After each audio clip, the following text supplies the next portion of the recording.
certification, si on se réunit tous pour mieux entreprendre sur tout point de vue, les choses, le frère Fathallah a dit depuis 20 ans, les choses n'ont pas beaucoup évolué, c'est malheureux. Moi, j'ai pas envie que dans 20 ans, on se donne rendez-vous peut-être dans cette même salle pour faire le même constat. Maintenant, il faut agir avant que ça soit trop tard. Voilà. Aujourd'hui, bon, vous savez, il y a un vide juridique. Il y a un vide juridique qui profite justement à tous ces organismes, qu'ils soient justement ces organismes de certification ou aux industriels. Ce problème, ce vide juridique aujourd'hui, comment on peut le combler, comment on peut participer à créer justement le débat sur la place publique avec le politique, avec les industriels, pour que justement ce vide juridique qui va dans le sens de protéger le consommateur musulman, d'abord du point de vue qualité hygiène, et ensuite justement respecter sa pratique religieuse, les organismes de certification, qu'est-ce qu'ils peuvent apporter, excusez-moi, Monsieur Fathallah, aujourd'hui justement, vu qu'il y a ce vide juridique, le politique, on ne sait pas à quel moment il intervient, à quel moment il arrête d'intervenir, et sur quel champ. Est-ce qu'il va intervenir sur le champ purement politique, juridique, législatif, ou il va intervenir aussi sur le champ où là il va pas séparer le religieux de la laïcité, et il va intervenir justement dans le champ religieux. Quand il y a de l'argent, il n'y a plus de laïcité. C'est un principe. Quand il y a de l'argent, il n'y a pas de laïcité. Retenez-la bien. Donc ça c'est un principe qu'il faut avoir à l'esprit, parce que sur les derniers mois ou sur l'année dernière, il y a de plus en plus d'acteurs qui se sont positionnés, GMS, grands groupes industriels, qui se sont positionnés sur le marché du halal, et ils n'ont eu aucune gêne à un moment ou à un autre à définir par eux-mêmes le halal, sans avoir à en référer aux autorités religieuses. Donc il ne faut pas se faire d'illusions, ils n'auront pas de limite tant qu'il y aura un enjeu économique. Après, quelles sont les solutions qui se présentent? Il y a des solutions type se mettre d'accord sur un référentiel, sur une charte. Il y a eu des tentatives en France. Khalid en a parlé avec le projet de charte du CFCM. Il y a un projet de norme qui est à l'étude avec l'AFNOR au niveau français et européen. Il y a un projet de standard qui est à l'étude au niveau de l'OCI aujourd'hui. L'OCI, c'est l'institution qui regroupe tous les pays musulmans. Mais il ne faut pas se faire d'illusions, c'est le même principe, c'est qu'aujourd'hui, nous on est là, on essaye d'échanger avec toutes ces institutions qui veulent définir des normes, mais en face il y a des acteurs économiques, il y a des gens qui ne sont pas forcément toujours très bien intentionnés et qui essayent d'orienter les définitions du halal comme ça peut les arranger. Juste pour la petite anecdote, si je peux prendre une minute ou deux, il y a 2 mois de ça, j'étais en Arabie Saoudite pour échanger avec certains savants justement sur un certain nombre de problématiques et certains experts qui sont en charge de pondre ces normes. Et donc ces experts et ces savants me disaient, mais nous on a été invités dans un pays, donc en Turquie en l'occurrence, et certains experts nous ont dit, mais c'est pas possible de faire du halal sans électronarcose, donc sans envoyer une décharge électrique à la volaille avant, sans disque mécanique, parce que des sacrificateurs ne peuvent pas sacrifier à la main. On leur a dit, mais c'est pas vrai, nous on le fait au quotidien. Dans les abattoirs, vous avez des volailles qui sortent chaque jour au quotidien sans ça. Et donc là, la personne qui est en face de vous, donc le savant, il se dit, mais à qui je fais confiance? Qui est-ce que je crois? Quand il y en a, il me dit ça, l'autre il me dit ça. Donc faut pas trop se faire d'illusions. Je pense que ça va être très difficile à ce qu'on aboutisse à un référentiel, même si c'est le rôle des organismes de certification, et on participe à ce niveau-là, c'est le rôle des associations de consommateurs, et je pense qu'elles participent aussi, de faire ce travail, d'essayer de faire ce travail d'information des personnes qui sont en charge de ces dossiers. Mais la clé des clés, elle est chez les consommateurs. Si aujourd'hui les consommateurs disent stop, il y a des solutions alternatives, mais les industriels aujourd'hui, ils vendent. Pourquoi est-ce qu'ils vont aller vers des solutions alternatives qui vont nécessiter des investissements importants alors qu'ils vont vendre la même chose derrière?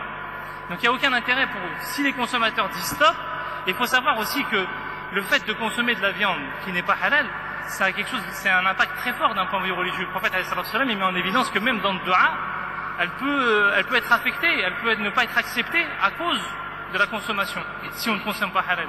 Et il faut savoir aussi, souvent on dit mais on fait confiance, à partir du moment où on dit c'est halal c'est suffisant.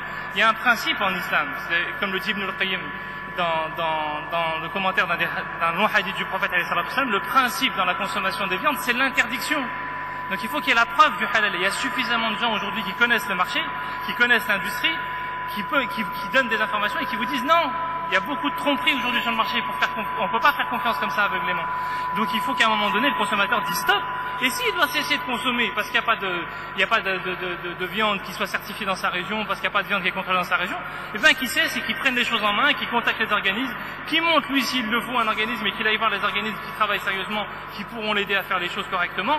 Mais il faut à un moment donné dire stop.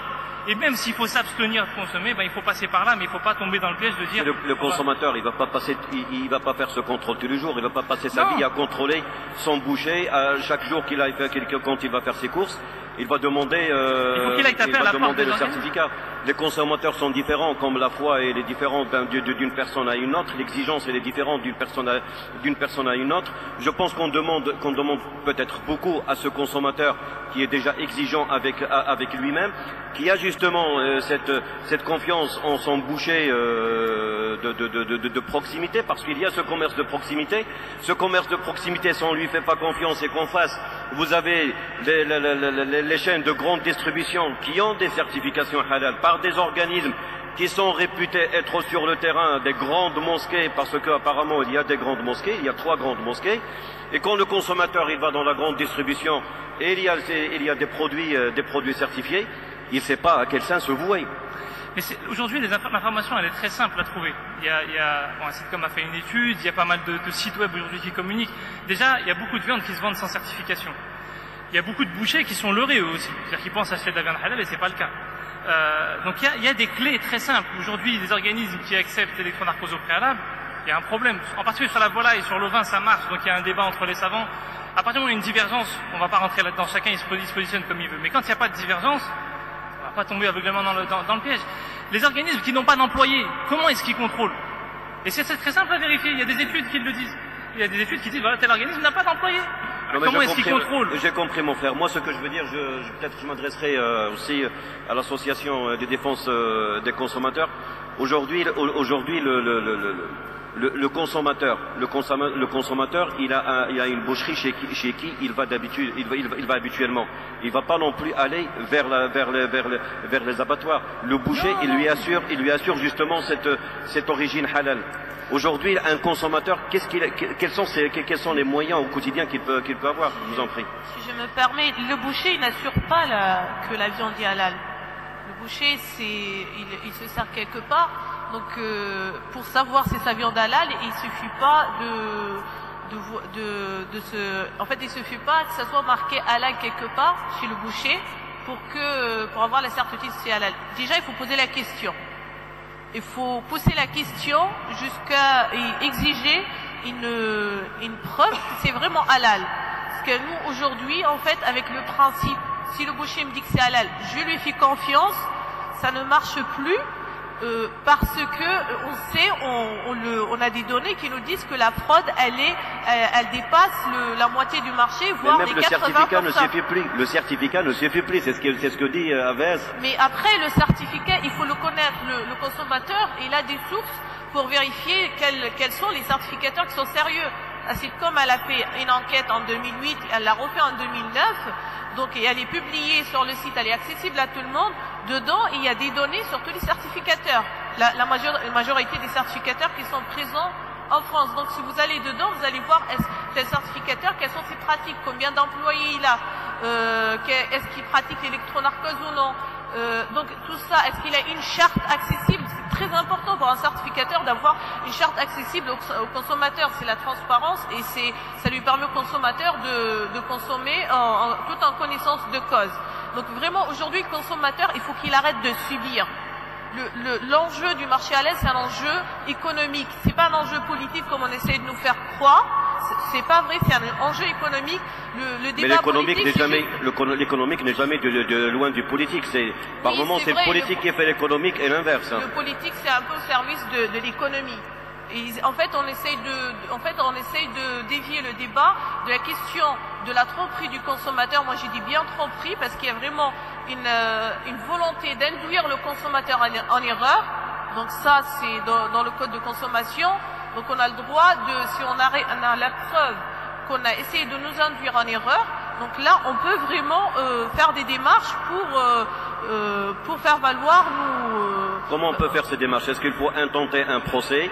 Est-ce qu'à Sitcom peut se porter partie civile pour intenter un procès, oui. ou un simple consommateur aujourd'hui? À Sitcom, elle est toujours, non, à Sitcom, elle peut se porter partie civile dans ce genre de procès à partir du moment qu'on a tous les éléments. Est-ce qu'il y a eu déjà des cas comme ça sur des procès pour fraude sur des produits supposés halal?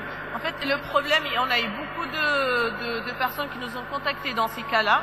Ils ont les preuves, mais malheureusement, à chaque fois, ça vient de la part du consommateur, il laisse tomber. Il n'arrive pas à amener sa démarche. Et après, nous, on ne peut pas faire la démarche tout seul sans la personne qui a initié la demande de faire valoir. Je vous dis l'exemple de cas de personnes qui ont reçu des agneaux avariés pour l'Aïd en 2009. Il me semble que c'était en 2009. Donc les gens, ils avaient tout ce qu'il faut pour porter plainte, mais ils ont laissé tomber sous prétexte, si nos frères, on les pardonne. Mais c'est vraiment, ça devient en fait catastrophique cette démarche de faire confiance, parce que c'est un musulman. Si mon frère, je le pardonne, oui, je veux bien, je le pardonne, mais je sais qu'il va recommencer. Et c'est ça le problème. Et je sais que ça touche à beaucoup de monde. Donc ça, c'est vraiment, il y a une conscience de consommateur, une conscience politique, une conscience pour mettre de l'ordre dans en fait organiser un peu les choses dans le marché halal qui doivent venir de la part des consommateurs. Et aujourd'hui, en fait, on est toujours dans la situation de subir. Et ça, vraiment, j'insiste là-dessus, parce qu'il y a des lois qui sont en train de se faire passer contre l'intérêt du consommateur musulman. On a remarqué que le consommateur, il a une prise de conscience. Comment contrer cette prise de conscience? C'est lui imposer des lois et lui dire de toute façon t'as pas le choix. Et comme dans l'islam, on va dire si t'as pas le choix dans l'islam, tu prends la facilité. C'est vraiment, il y a toute une étude autour du consommateur musulman pour l'empêcher l'empêcher de faire son rôle d'élément décisif, parce qu'en fait, sur le marché halal, sans le consommateur, il n'y a pas de marché halal. Le marché halal, il n'a pas de raison d'exister. Donc c'est à nous aujourd'hui de se prendre en main. Si je peux continuer, Inch'Allah, pour 2 minutes, juste pour vous donner un exemple de ces lois-là et comment elles sont penchées pour aider. En fait, elles sont dans l'intérêt de l'industriel à 100%. Quand on prend le cas, donc ça c'est en fait, il y a eu la mise à jour de la réglementation européenne dernièrement, qu'elle va rentrer en rigueur à partir de 2013, Inch'Allah. Donc dans ce nouveau règlement, on peut lire sur le portail de l'Union européenne, Europa, on peut lire que dans ce nouveau règlement, on n'a pas interdit l'étourdissement par choc électrique dans un bain électrifié de la volaille, malgré que c'est très mauvais pour le bien-être animal pour des raisons économiques. On n'a pas interdit l'utilisation de dioxyde de carbone pour les porcins et d'autres types d'animaux pour des raisons économiques, parce qu'on n'a pas d'alternative économique. C'est écrit comme ça sur le portail de l'Union européenne. Et par ailleurs, on va introduire un nouveau paragraphe dans le règlement européen, qui n'existait pas jusqu'à aujourd'hui, qui permet à chaque pays membre de l'Union européenne d'interdire l'abattage rituel aux musulmans ou aux juifs, s'il le veut, sur son territoire, au nom du bien-être animal. D'un côté, le bien-être animal, il a été négligé, mis de côté pour des raisons économiques, et quand il s'agit de notre droit de pratiquer notre rite religieux, là, le bien-être animal passe en avant. Mais en vérité, c'est pas le bien-être animal qui est en jeu dans la question de l'abattage rituel, c'est la question économique en vérité. Mais on ne veut pas en parler, parce que là, il s'agit de liberté religieuse, et pour contrer les libertés religieuses, on ne peut pas avancer l'argument économique comme l'économie comme argument économique. Si je m'adresse à l'industriel, c'est quoi cet argument économique? Toutes les études, récemment on a fait un rapport d'expertise sur cette histoire du bien-être animal. La plupart des études, il n'y en a pas beaucoup, mais la plupart des études, on les a pratiquement toutes scannées, prouvent que l'abattage rituel n'est pas, au-dessous d'un abattage classique. Beaucoup laissent croire laissent penser, comme disait la sœur, que l'abattage, comme il se fait à partir de 1964, il faut savoir qu'à partir de 1964, on a exigé pour le bien-être animal d'anesthésier les animaux avant de les abattre. La plupart des techniques existantes au jour d'aujourd'hui arrangent beaucoup plus le process que vraiment le bien-être animal. Les études le prouvent. Et ceux qui veulent avoir plus d'éclaircissement, on peut leur fournir. Premier point. Deuxième point, on sait très bien que dans